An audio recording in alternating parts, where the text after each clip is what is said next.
우리에게 주시는 축복의 말씀 창세기 2장 1절에서 3절, 전도서 5장 18절 19절입니다. 함께 읽도록 하겠습니다. 시작. 천지와 만물이 다 이루어지니라. 하나님이 그가 하시던 일을 일곱째 날에 마치시니 그가 그치고 일곱째 날에 안식하시니라. 하나님이 그 일곱째 날을 복되게 하사 거룩하게 하셨으니 이는 하나님이 그 창조하시며 만드시던 모든 일을 마치시고 그날에 안식하셨음이니라. 아멘. 전도서 5장 18절 19절입니다.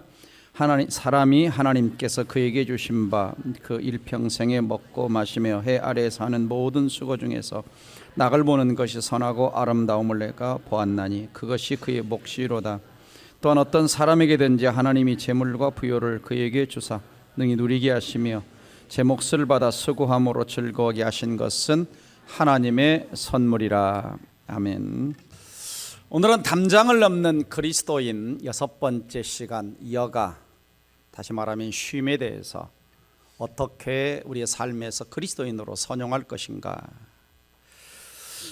작년도 2023년 우리나라 문화체육관광부 조사한 국민 여가 활동 조사에서 2020, 19년, 20, 21, 20, 23 이렇게 쭉 조사를 보시면 1위가 뭐냐? 텔레비전 시청입니다.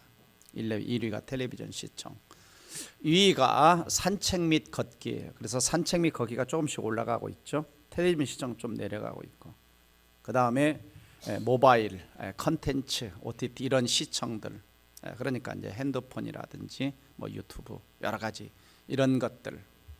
그 다음에 이제 통화하고 잡담하고, 그 다음에 5번째가 쇼핑 외식. 그 다음이 인터넷 검색 또는 영상 편집이 있습니다. 그리고 친구들을 만나는 것. 이렇게 사람들이 대한민국 국민들이 여가를 보내고 있습니다. 자, 여러분은 어떻게 여가 생활을 하고 계시는지요? 잘하고 계십니까? 자, 사람은요 육체를 가지고 있기 때문에 일과 여가 사이의 균형이 필요합니다. 쉼의 균형이 필요하죠. 하나님은 인간을 만드실 때 일만 하라고 만드신 것이 아니라 쉼도 함께 우리에게 명령을 하셨다는 사실입니다. 그래서 오늘 성경 말씀 창세기 2장 1절에서 3절을 보면 이렇게 말씀하고 있습니다. 천지와 만물이 다 이루어졌다. 천지 창조가 끝났다. 2절 보시면 하나님이 지으시던 일이, 천지 창조를 일이라고 말씀하고 있죠.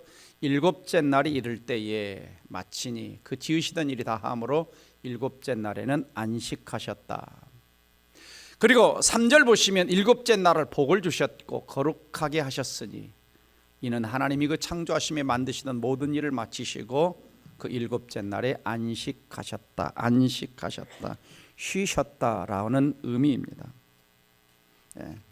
우리 하나님이 일을 너무 많이 해서 쉬신 것이 아니라 어떤 방식으로 쉬셨냐? 하나님이 만드셨던 그 아름다운 창조물들을 이렇게 바라보시면서 마음의 기쁨과 즐거움을 가지고 안식을 하셨다라고 하는 것입니다. 그래서 쉼에는 어떤 요소가 담겨져 있느냐? 쉼에는 기쁨과 즐거움의 요소가 담겨져 있는 것입니다.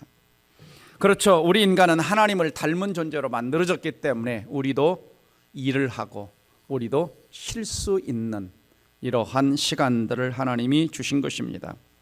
그런데 에덴 동산에서 하나님과 인간이 얼마나 그런 안식의 시간, 또 에덴 동산의 즐거움의 시간을 가졌는지는 모르지만 이 하나님과 행복한 안식의 시간을 깨트린 존재가 있었으니 그는 마귀였습니다. 사탄이 들어와서 이것을 에덴 동산의 행복을 깨트리죠.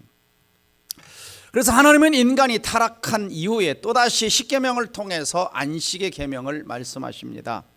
출애굽기 20장을 보시면 엿새 동안은 힘써 내 모든 일을 행할 것이나 제7일은 너의 하나님 여호와의 안식일인즉 내 아들 내 딸 내 남종 여종 육축 내 집에 있는 손님일지라도 아무 일도 하지 말아라. 아무 일도 하지 말아라. 쉬라는 것이죠. 아무 일도 하지 말아라. 왜냐하면 엿새 동안에 나 여호와가 하늘과 땅 바다가 내 모든 것을 만들고 일하시고 제7일에 쉬셨기 때문에, 그래서 안식일을 복되게 하셨다. 그날을 거룩하게 하셨다. 창조 때 말씀하신 창세기 1장 2장에 나왔던 말씀이 다시 타락한 이후에도 반복되는 것을 볼 수가 있습니다. 그러니까 이 말씀을 자세히 살펴보면은 우리가 안식일은 어떤 개념이 담겨져 있느냐? 쉼의 개념, 일을 중지하는 개념. 그러면서도 인간에게는 안식일, 그러죠, 거룩하게 하셨다, 예배의 개념, 하나님과의 관계 속에서 예배의 개념이 함께 그 속에 들어있는 거죠. 그러므로 여가를 가질 수 있는 것 중에 하나는 뭐냐? 6일 동안 열심히 일한 것에 대한 보상이 안식일의 쉼의 시간이다라고 하는 것이죠. 열심히 6일 동안 일하지 않은 사람이 안식일에도 빈둥빈둥 논다, 이게 안 맞는 거죠. 열심히 일한 사람에게 대한 보상이 뭐냐? 쉼의 시간이다, 여가다라고 하는 것입니다. 그리고 이제 레위기 25장으로 가서 보시면은 하나님께서는 안식년을 명하시는 것을 보게 됩니다.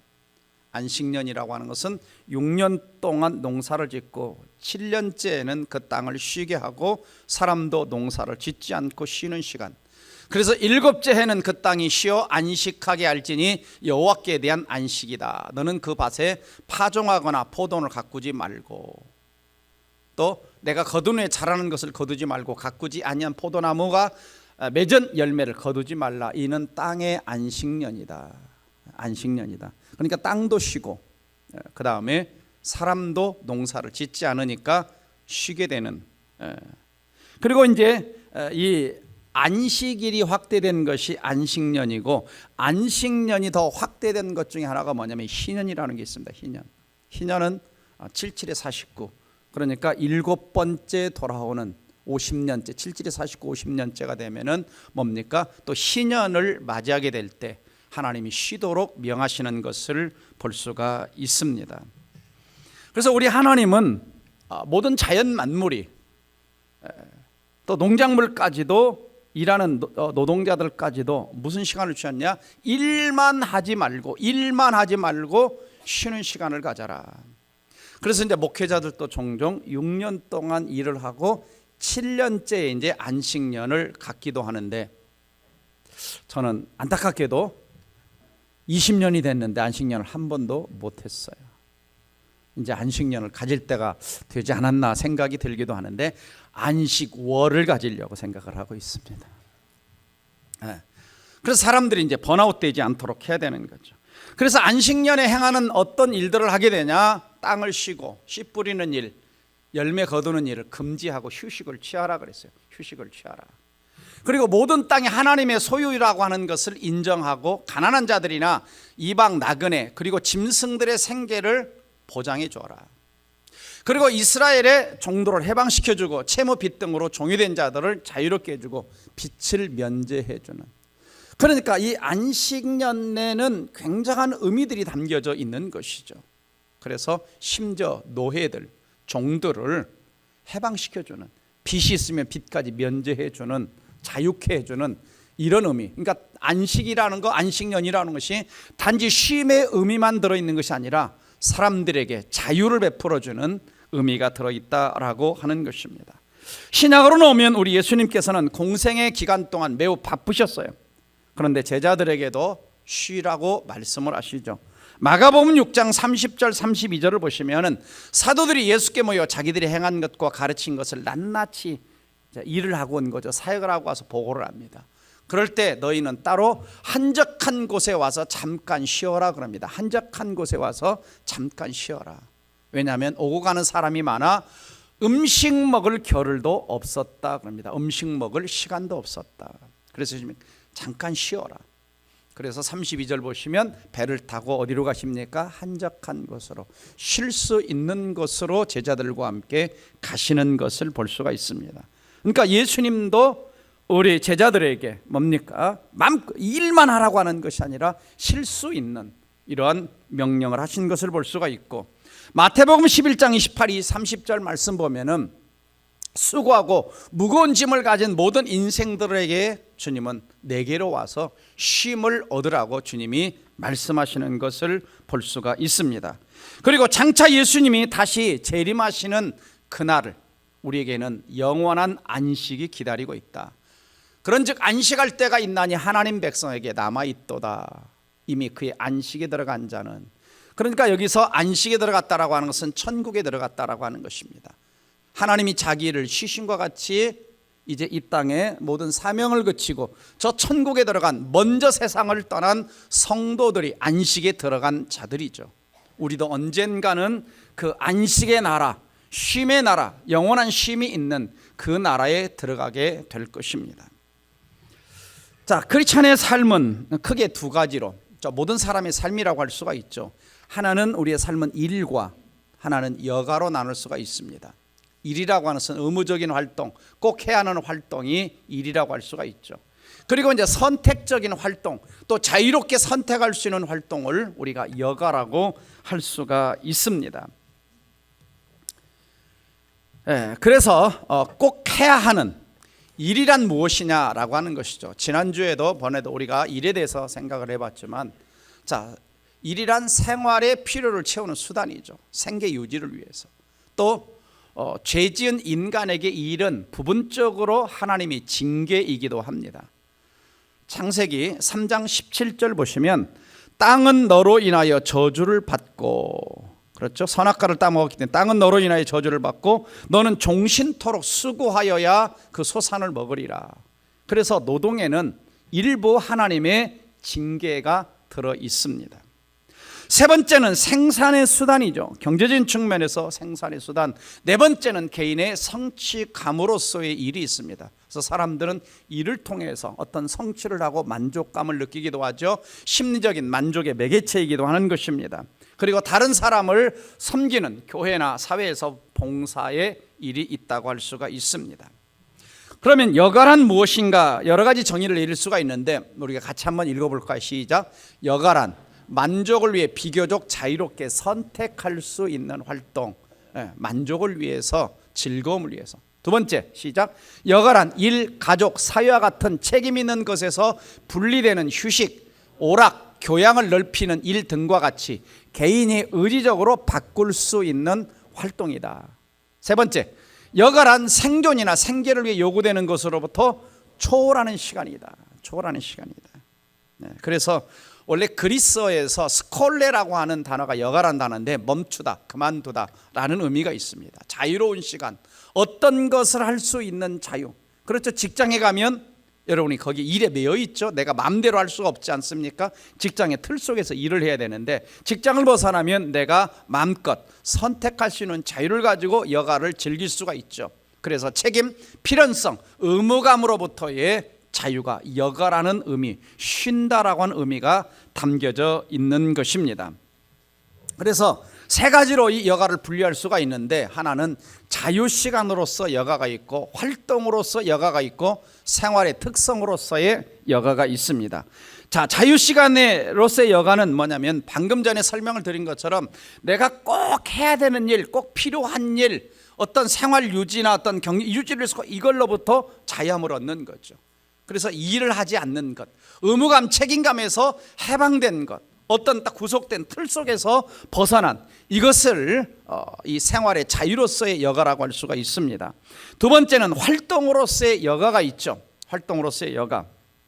그러니까 일을 하지 않고 자유롭게 여러 가지 선택할 수 있는 활동들이 있는데 다양하죠. 하나는 문화적인 추구를 할 수가 있습니다. 독서, 음악회 참석, 연극 관람, 미술관, 박물관 관람이라 이런 문화적인 추구가 있고, 그다음에 레크리에이션 같은 스포츠, 또 휴가 여행, 또 연애 오락, 대중매체를 활용을 하거나 텔레비전 시청을 하거나 영화를 관람하거나 인터넷 유튜브를 시청하거나, 그 다음에 취미 공작 활동이 있죠. 그 다음에 다양한 사회 봉사 활동, 친구를 만나거나 친척을 방문하거나 가족 캠핑, 또 교회 공동체 식사, 이러한 여러 가지 활동으로서의 여가가 있습니다.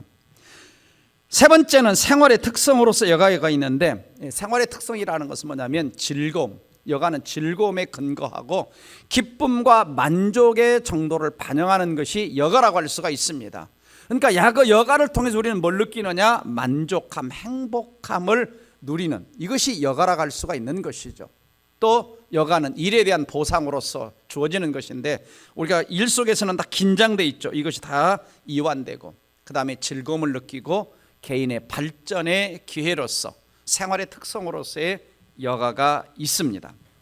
자, 여가에 대한 역사적인 견해를 간단하게 좀 살펴보면은, 고대 로마와 그리스에서는 일을 천대했습니다. 일은 노예나 하층민만 하는 것이고, 상류층은 뭐 했냐? 엘리트들은 예술, 철학, 정치 이런 것에 전념하는 것으로 여겼습니다. 그래서 그 당시 철학자인 아리스토텔레스 같은 경우는 육체적인 노동은 여가를 방해하고 여가를 생의 목표로 삼았습니다. 그러니까 일을 천박한 것으로 여기고, 뭘 중요시했냐? 그들은 여가만. 그래서 상류층은 놀고 정치하고 뭐 예술하고 이런 거 하고, 노동은 노예들이나 또 장인들이나 기술자들이나 이런 사람들만 하는 것으로 잘못된 시각들을 가지고 있었습니다.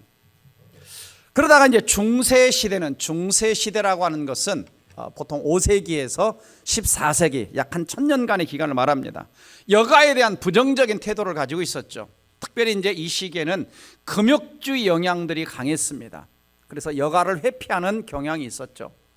그래서 어거스티나 터툴리안 같은 사람들은 여가에 대해서 굉장히 부정적인 견해를 가졌습니다. 그래서 어거스티는 즐거운 마음으로 음식을 먹으면 죄다. 밥 먹을 때 즐겁지 않나요? 근데 대신학자가 이런 말을 했어요. 그 다음에 터툴리안이라고 하는 교부도 로마 축제를 다 반대를 하고 모든 예술을 비난을 했습니다. 예술을 비난했어요. 그래서 이 터툴리안은 예술을 어떻게 생각을 했느냐? 인간이 주님으로부터 떠나가는 데 있어서 인간 중심적인, 그래서 사탄이 와가지고, 마귀가, 악마가 와가지고 예술을 인간이 즐기게 해서 하나님으로부터 막 떠나게 만들었다. 그러면 극장도 못 가고 그림도 못 보고. 근데 이렇게 보수적인 이런 성향이 있었습니다. 그러다가 이제 르네상스 시대가 됩니다. 르네상스 시대는 어느 시대냐면 1350년대에서 1600 죄송합니다. 1350년에서 1600년대 경이라고 할 수가 있는데, 이때는 이제 활발하게 이제 인본주의가 일어납니다. 그 전까지는 신그러면 하나님에 대해서 어떤 적대하고 반기를 들고, 그래서 모든 것이 어떤 신앙적 틀 안에서, 종교적 틀 안에서 움직였는데, 이제는 인간이 제일주의로 막 등장을 하기 시작합니다. 그래서 인본주의가 등장을 하죠. 그리고 이를 신성한 것으로 여기 시작을 합니다. 그리고 예술 창작 활동들이 이때 이제 르네상스 시대에 많은 건축 예술 이런 것들이 활발하게 일어나기 시작을 하죠. 그럼에도 불구하고 이제 이 시대의 청교도들, 종교개혁자나 청교도들은 도덕적으로 문제가 있는 여가 운동을 거부했고, 그 다음에 체스 게임, 투기, 경마, 또 여인숙 근처에서 하는 볼링 이런 것들은 좀 금지를 했습니다. 그래서 오락에 너무 많은 시간을 낭비하는 것은 가증스러운 죄다 이런 말까지 했고, 그 다음에 극장 출입 금지, 연극 관람 반대, 그리고 잉글랜드 법은 모든 종류의 놀이와 노래와 춤을 하는 사람을 색출하려고 경찰을 배치하기도 하는.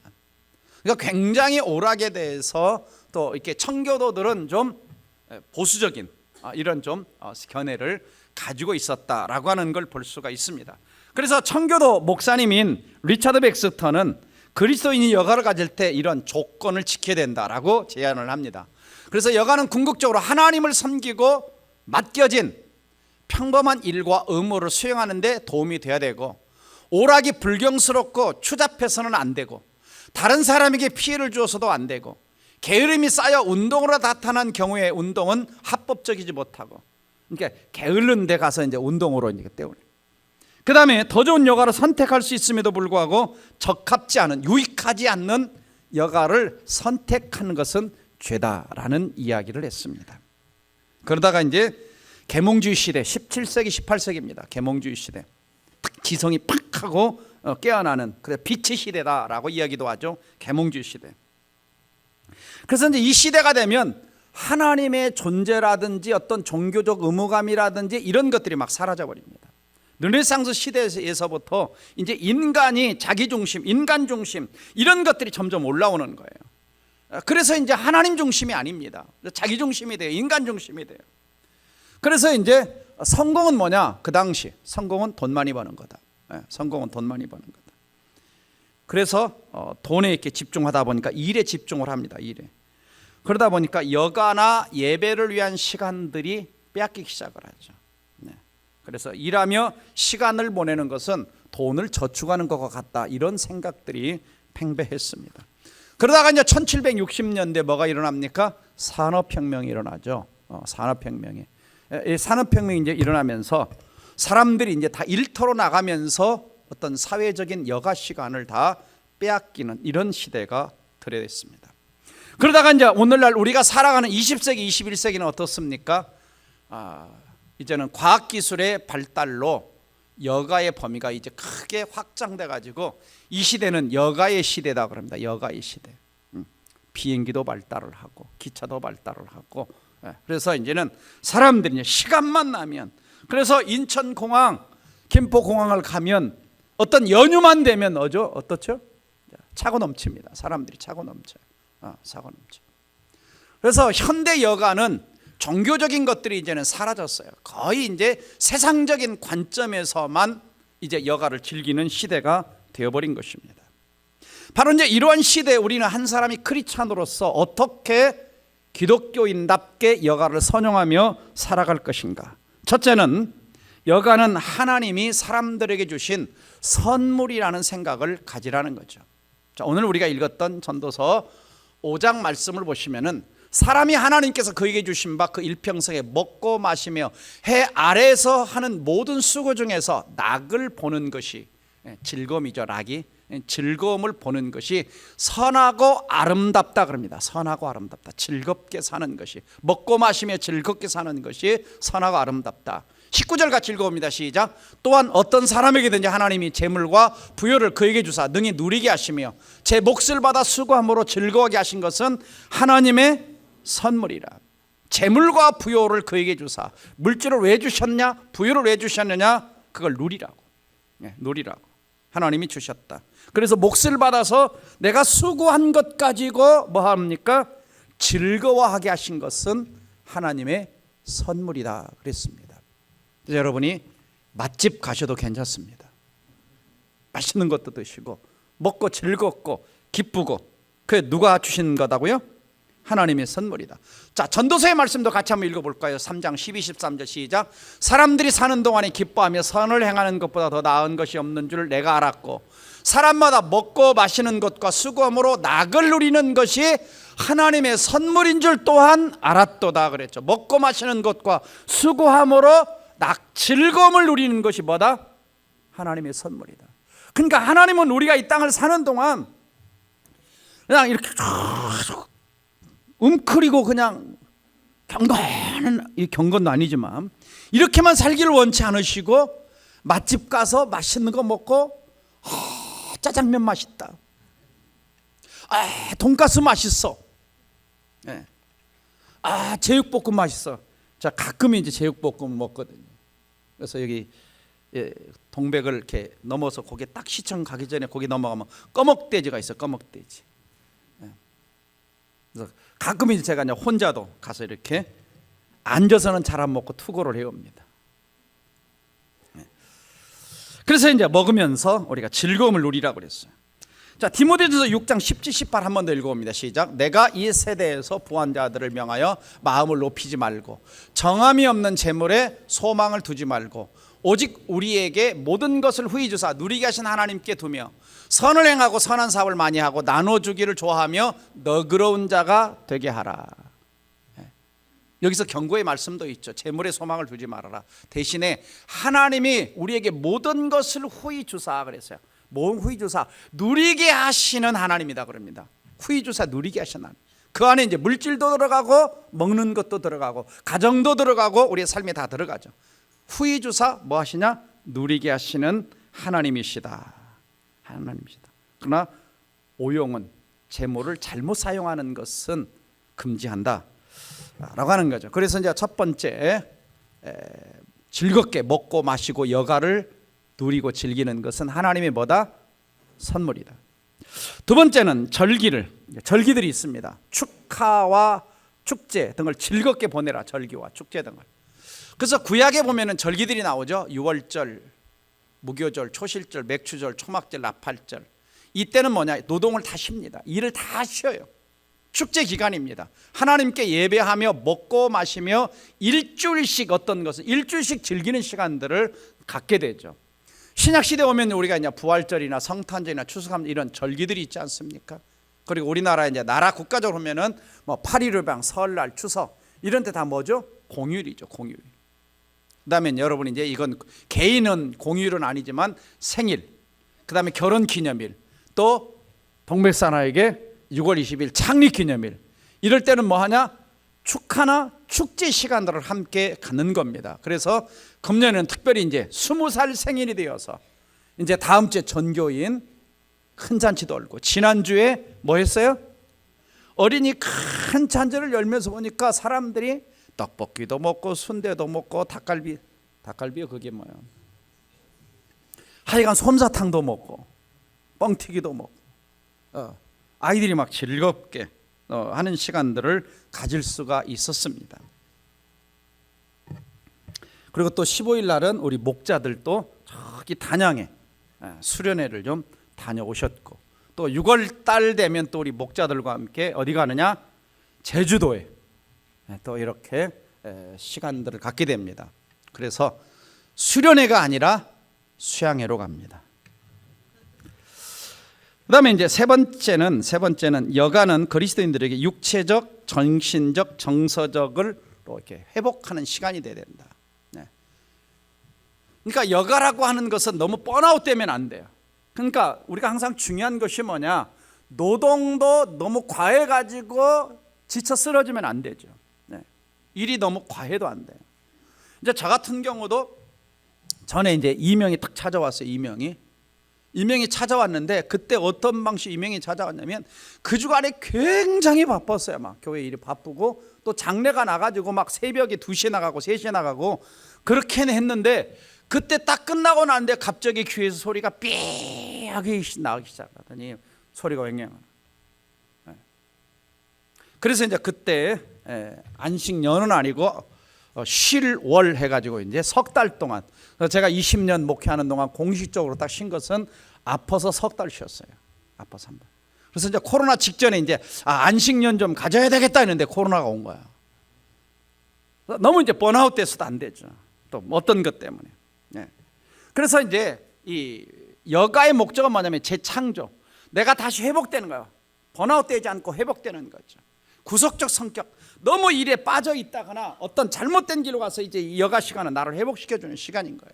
자기 발전의 시간이고 나를 돌아보는 이런 시간이 여가라고 할 수가 있습니다. 그래서 영적으로 성장하는 시간도 되고 완전히 휴식과 회복과 자신이 누구인가를 재발견하는 충전하는 시간이 되어야 여가를 선용하는 것이다 라고 하는 것입니다. 네 번째, 여가는 도덕적 선택이 있어야 됩니다. 도덕적 선택. 도덕적 선택이라는 건 뭐냐면은 사탄에 속한 문화를 선택하는 것이 아니라 건전한 오락을 선택하는 것이죠. 여가 시간이 왔다. 게임에만 막 10시간, 20시간 빠지고 도박에 빠지고 강원랜드를 가고 뭐 이러는 게 아니죠. 이러는 게 아니죠. 올바른 선택을 해야 돼요. 올바른 선택을 해야 돼요. 제가 라스베가스를 여행하는 중에 이렇게 2번 들렸어요. 2번 잠을 자느라고.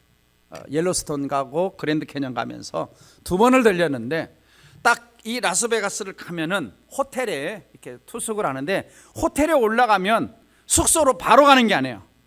반드시 그 앞에 화려한 게임장을 거쳐가야 돼. 막 이렇게 사람들이 이게 안 볼 수가 없어. 내 방에 들어가려면 방에. 사람들을 유혹하는 거야. 사람들을 유혹하는 거야.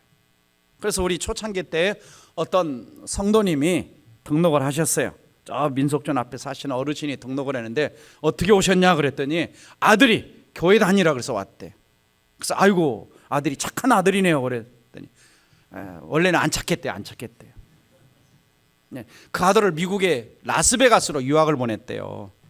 그런데 이 아들이 등록금 주니까 학교에다 돈을 안 내고 그거 가지고 도박을 한 거예요. 그래가지고 다 탕진을 하고 갈 데가 없으니까 뉴욕에 삼촌이 사는데 삼촌한테 가서 이제 붙어 살게 된 거예요. 이제 삼촌이 이제 조건을 걸었다. 우리 집에 있으려면 교회 다녀야 되고, 나 새벽기도 가는데 또 새벽기도도 따라야 된다.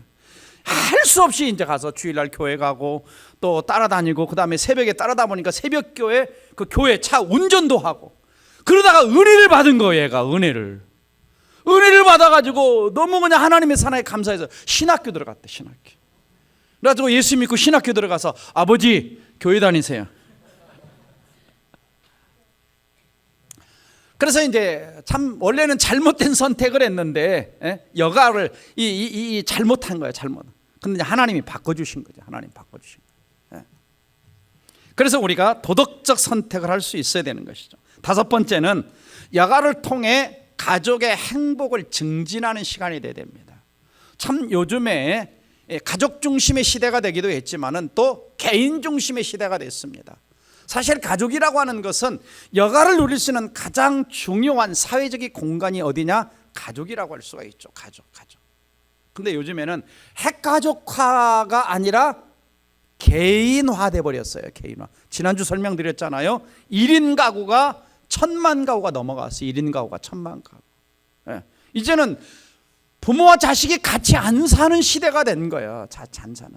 그러니까 이제 이런 여가 시간에 온 가족들, 자녀들 모아서 함께 가지게 되는데, 이것이 이제 결속도 하고, 그 다음에 부모는 어릴 때부터 자녀가 여가 시간을 가질 때 인간의 가치와 삶의 의미를 가르치는 시간입니다.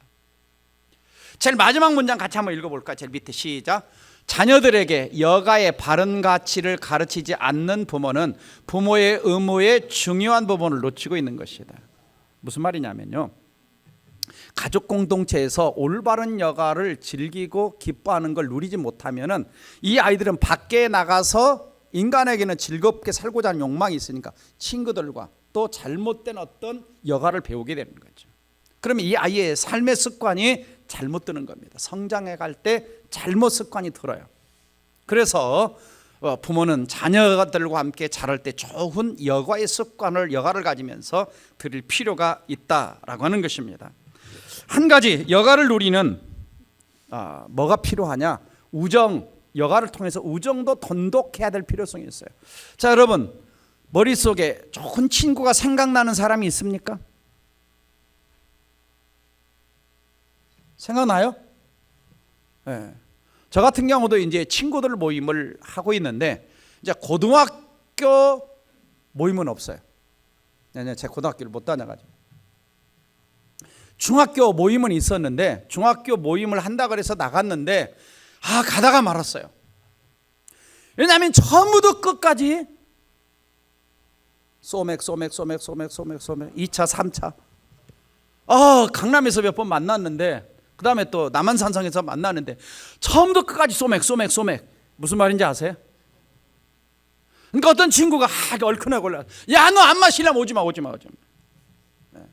못 가겠더라고. 못 가겠어. 계속 콜라만 새벽 마신 거야. 콜라만. 중학교 모임은 안 가요. 좀 전도하려고 갔다가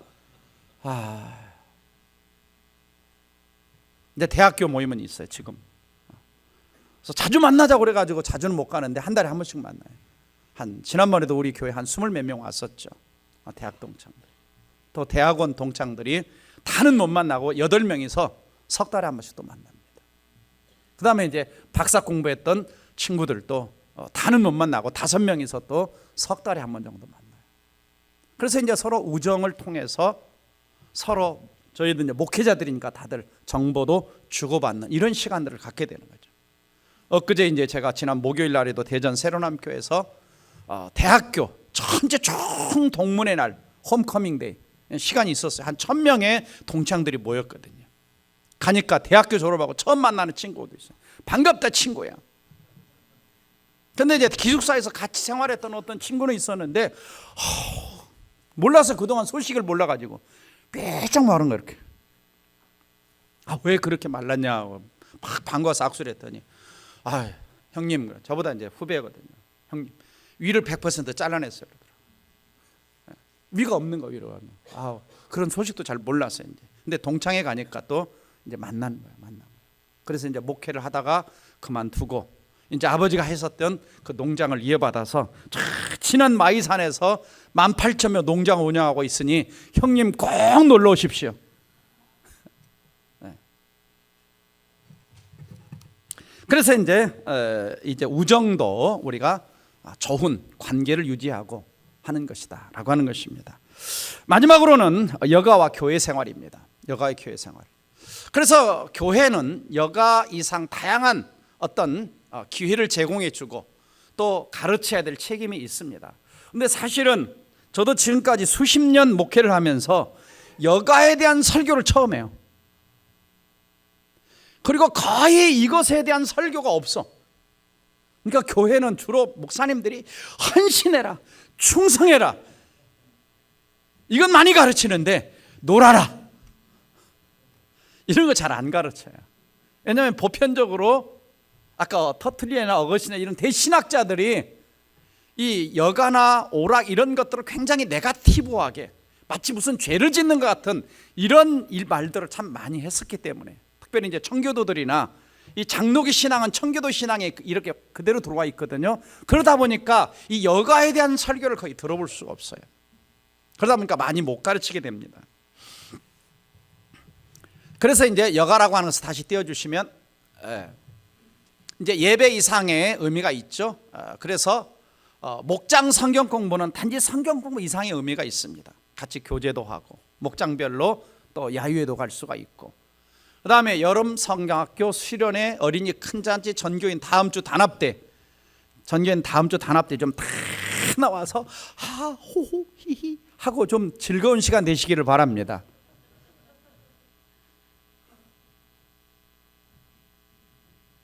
네. 다음 주 안 보이면 제가 얼굴이 좀 삐칠지 몰라요.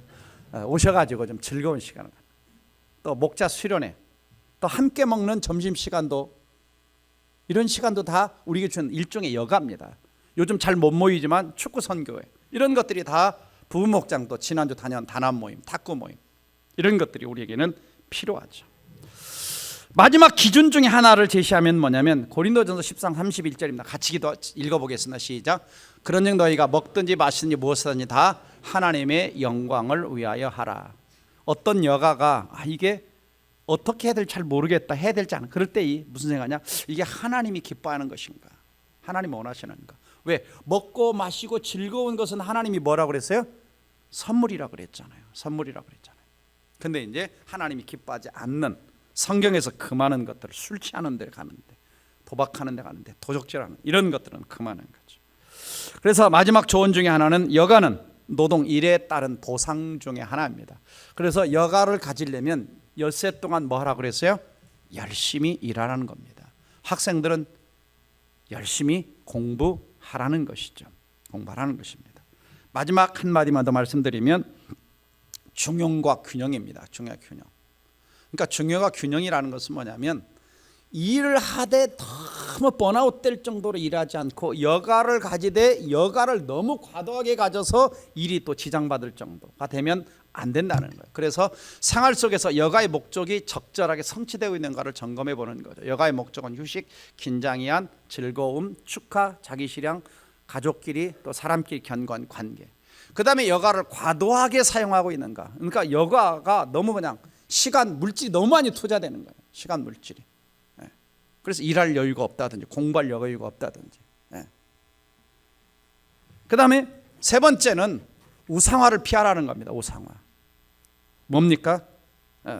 우상화를 피하라는 것은 일을 하느라고 가족이 무시가 되고, 여가를 가느라고 주일 예배를 안 나오고, 그렇죠? 그래서 어떤 예배가 방해되고 가족이 방해될 정도 일이나 여가를 가지게 되면은 안 돼. 그건 우상이 되는 거예요. 우상이. 그래서 균형을 이루라는 것입니다. 그래서 운동, 게임, 오락 또 이런 것들이 다 적절하게 균형을 이루어서 즐거우면서도 다른 사람에게 피해가 가지 않는 이런 선에서 여가를 즐기면서 행복하게 살아가는 우리 성도님들 되기를 주의 이름으로 축원합니다. 성경 한 구절만 읽고 마치겠습니다. 시작. 끝으로 형제들아, 무엇이든지 참되며 무엇이든지 경건하며 무엇이든지 옳으며 무엇이든지 정결하며 무엇이든지 사랑받을 만하며 무엇이든지 칭찬받을 만하며 무슨 덕이 있든지 무슨 기림이 있든지 이것들을 생각하라. 기도하겠습니다. 사랑하는 성도 여러분, 첫째는 하나님 앞에 감사하는 기도를 드리십시오. 하나님 우리에게 일만 하라고 하지 않으시고 여가를 선물로 주신 하나님께 감사하십시오.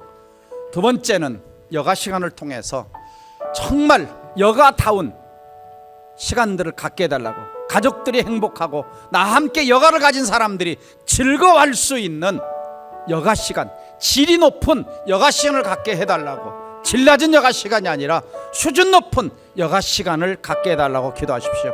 세 번째는 여가를 위해 필요한 시간과 물질과 환경을 허락해달라고. 왜냐하면 때로는 참 과거에 우리나라 어려웠을 때는 여가 자체라는 말 자체가 사용할 수 없었습니다.